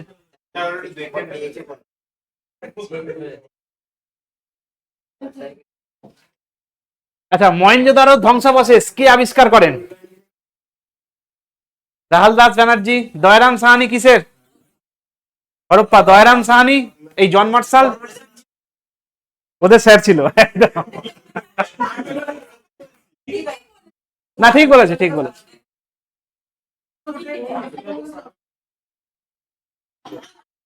আচ্ছা শোনো, আমাদের মহেঞ্জোদারো 1922 সালে আমাদের রাখাল দাস বন্দ্যোপাধ্যায় আবিষ্কার করে। হরপ্পা আমাদের দয়রাম সাহানি আবিষ্কার করে। এরা যে সংস্থার হয়ে কাজ করত সেটা হচ্ছে এই ভারতীয় প্রত্নতাত্ত্বিক জরিপ, আর্কিওলজিক্যাল সার্ভে অফ ইন্ডিয়া। আচ্ছা, এই আর্কিওলজিক্যাল, এই চুপ করো, চুপ। আর্কিওলজিক্যাল সার্ভে অফ ইন্ডিয়ার সেই সময়কার পরিচালক ছিল হচ্ছে জন মার্শাল, আর আলেকজান্ডার কামিংহাম হচ্ছে আর্কিওলজিক্যাল সার্ভে অফ ইন্ডিয়া প্রতিষ্ঠা করেছিল। এবার কোনো একটা থিসিস যদি কোনো কলেজ থেকে তৈরি হয়, স্টুডেন্টদের নাম হয়, টিচারদের নাম হয়। ওই জন্য হরপ্পা সভ্যতার আবিষ্কারকর্তা হচ্ছে জন মার্শাল, তাই তো? ইউরোপের লোক জানে কি, মানে ভারতের বাইরের ইতিহাস যদি হরপ্পা সভ্যতা থাকে, তার আবিষ্কারকর্তা হচ্ছে জন মার্শাল। একমাত্র ভারতের বইতেই এই দুজন ব্যক্তি, এরা দুজন লেবার হিসেবে কাজ করেছে। হ্যাঁ, এদের নামটা এসেছে। আচ্ছা, এই বিবি লাল, আচ্ছা তবে এদের ক্ষেত্রে একটা কি জানো তো, এদের অপশন গুলো মানে একদম বাইরের অপশন ফেলে দেওয়ার মতো নয়। মানে অন্যান্য পরীক্ষার ক্ষেত্রে কি হয় যে একটা অপশন মমতা ব্যানার্জি, নরেন্দ্র মোদী এসব দিয়ে দেয়, মানে যেগুলো একদমই নয়। কিন্তু এখানে মানে এই যে প্রতিটাও কিন্তু এইরকম ঐতিহাসিকবিদ, প্রতিটাই কোনো না কোনো জিনিস আবিষ্কার করেছে। আচ্ছা, বিবি লাল ইনি হচ্ছেন ইন্দো গাঙ্গেয়টিক সেই সময়কার অঞ্চলের এই পিডব্লিউজি। এই পিডব্লিউজির ফুল ফর্ম হচ্ছে পেন্টেড গ্রে ওয়্যার, ওই যে বিভিন্ন পাত্র। হ্যাঁ, আচ্ছা, না বিবি লাল আবিষ্কার করেছে অনেকদিন আগে।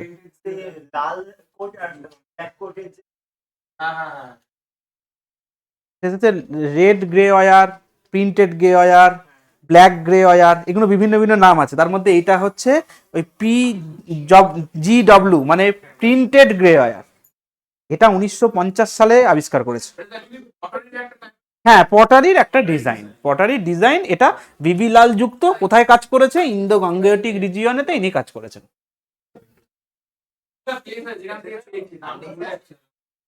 Indo Gangetic region. আচ্ছা আচ্ছা, আজ এখানে ক্লাস শেষ করলাম। সকলে ভালো থেকো, মন দিয়ে পড়াশোনা করো। সকলকে গুড বাই।